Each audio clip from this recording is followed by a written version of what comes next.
Bonjour à tous, bienvenue dans cette vidéo dans laquelle nous allons apprendre à encadrer un nombre décimal entre deux entiers consécutifs. Cela consiste à dire tout simplement, pour un nombre décimal, quel est l'entier, le nombre qui vient juste avant, et quel est le nombre entier qui vient juste après. On va commencer par cet exemple-là, 1,7. Donc 1,7, si je l'écris dans mon tableau de numération, j'écrirai ma partie entière devant la virgule. On le rappelle, ce qui est devant la virgule, c'est la partie entière, c'est mon nombre d'unités. Ici, j'ai une unité.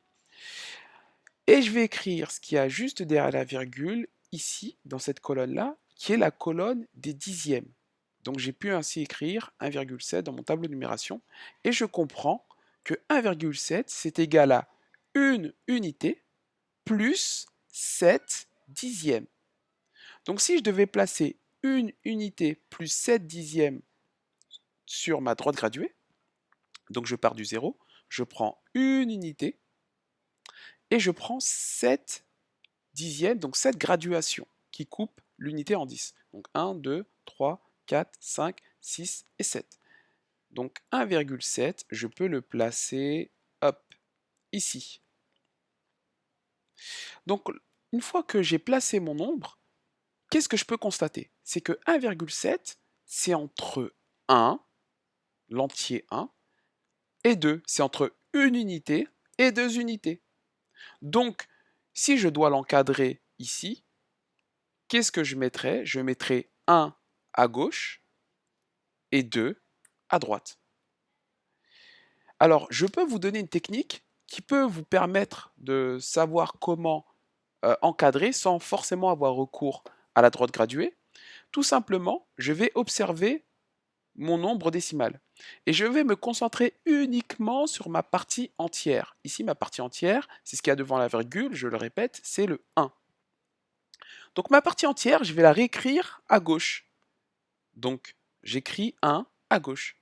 Et puis, je vais ajouter 1, je vais aller tout de suite à la suite de 1. Qu'est-ce qu'il y a après 1? C'est 2. Donc j'ajoute 1 à 1.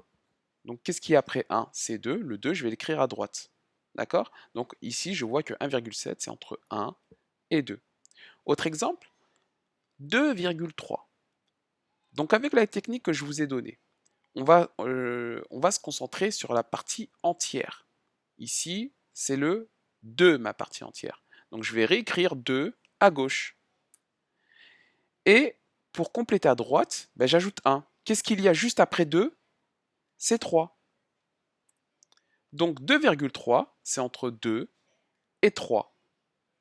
Si je peux le vérifier sur ma droite graduée, oui, je peux le vérifier.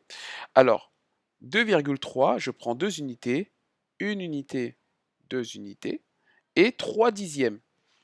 1, 2 et 3. 2,3, je devrais le placer là. Et on le voit ici, on peut le vérifier. 2,3, c'est bien entre 2 unités et 3 unités.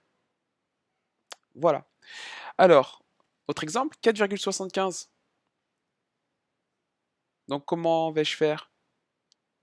Encore une fois, je me concentre sur ma partie entière. Ici, c'est le 4.